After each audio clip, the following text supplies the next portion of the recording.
Hi everyone, welcome back. Today I'll be doing a review of Shirley Jackson's We Have Always Lived in the Castle. This was first published in the United States in 1962 and is considered a modern-day classic. It reads very easily. It's not like some of the older classics where you kind of get bogged down in the language. And it's quite a short book. It's only 146 pages, so pretty quick. This particular edition is the Penguin Classic Deluxe Edition, and I absolutely love the cover design of it. It literally made me want to pick up the book. I mean, I've heard the title I heard it's supposed to be a really well-written book, but I never knew anything much more about it. But the cover definitely is intriguing. So what's it about? It's about the Blackwood family, and this particular family lives in a rather large house known as the Blackwood House, which is situated on a rather large, expansive property on the periphery of a village, and it's surrounded by a wire fence. Now, the mother of the household at the time decided to have this fence put up to keep the villagers from crossing through her property. She didn't want to be under the prying eyes of the villagers, and this sort of created resentment amongst the villagers because they kind of cut like a shortcut, took away a shortcut from them, and they think they're all high and mighty up in their somewhat castle, as it were. So there is a definite resentment between the villagers and the Blackwoods, but there's also a more underlying, deeper reason for that resentment, which you'll come to learn through the book. Now, this particular story follows the three surviving members of the Blackwood family. I say surviving because the other members of the family died in a poisoning incident at the house. Now, on the cover, you'll see two women. The one in the back is Constance. This is the older sister. Then we have Maricat. This is her cat, Jonas, and they also live with their uncle Julian, who's wheelchair-bound. Constance was sent to trial for the poisoning of the family members, her parents, and there was also another cousin. But she was acquitted of this particular murder. And the villagers doubt her innocence. They're constantly persecuting the family.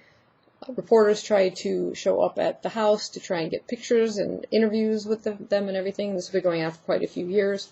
The children even taunt the family with horrible, like, little sing-song things, like this particular one is, "Maricat," said Connie, "would you like a cup of tea?" "Oh no," said Maricat, "you'll poison me."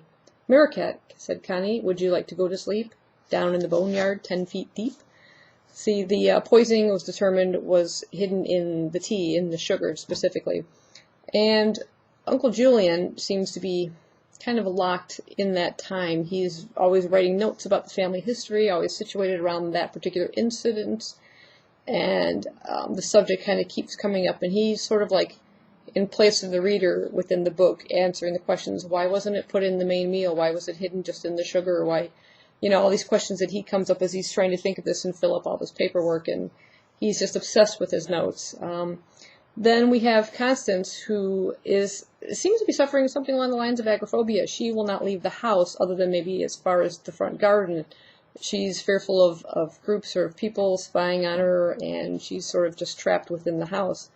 Then we have Maricat. She's 18 years old, and she's the only one who will leave the house, but only about 2 times a week, where she'll go to the village to pick up supplies. And every time she's there, again, the persecution from the villagers, they're like, "Oh, I heard your family was moving," and they'll just keep up this whole dialogue, like, "You really should be going. When are you moving?" It's like, there is no plans for them to move. They are there permanently, but of course the villagers want them out.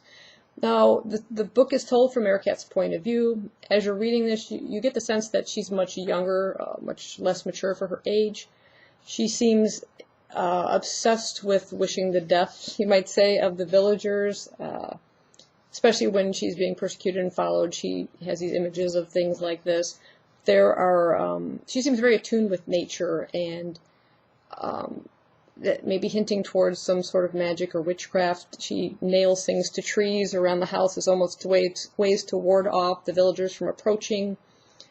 Yeah, there's a definite sense of creepiness through the book with all these characters. Things get really interesting when there's a cousin Charles who suddenly shows up and moves in kind of with the family, really against Maricat's wishes. She wants nothing to do with this person. She thinks she's going to upset things in the household. He's really there with ulterior motives, not to be as a support in any way to the family over things that have happened. but more because he's after the supposed family treasury. Apparently they're rich, and that's what the villagers always suspect, that they have like tons of money just laying about in this particular home, and Charles is determined to try and find that treasure. So he really does upset the balance of things, and I think pushes Mariquette a little bit more over the edge. As you're reading the book, it becomes quite obvious, actually quite early on, who the true murderer is in this family. And it's the whole book is just embodied with a sense of kind of creepiness, and it's just interesting hearing things from Mariquette's point of view and the way she sees the world. And at first you think, I got the impression that it seems like she's very protected by her older sister, but it really truly is Mariquette who seems to control all events within the household.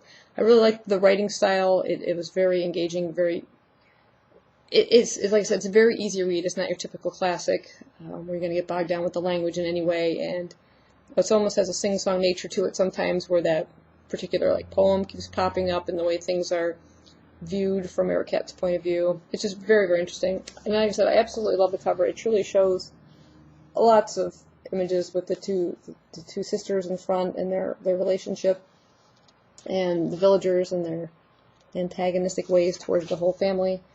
Very well written. I definitely recommend picking this one up. This is the last novel she had written.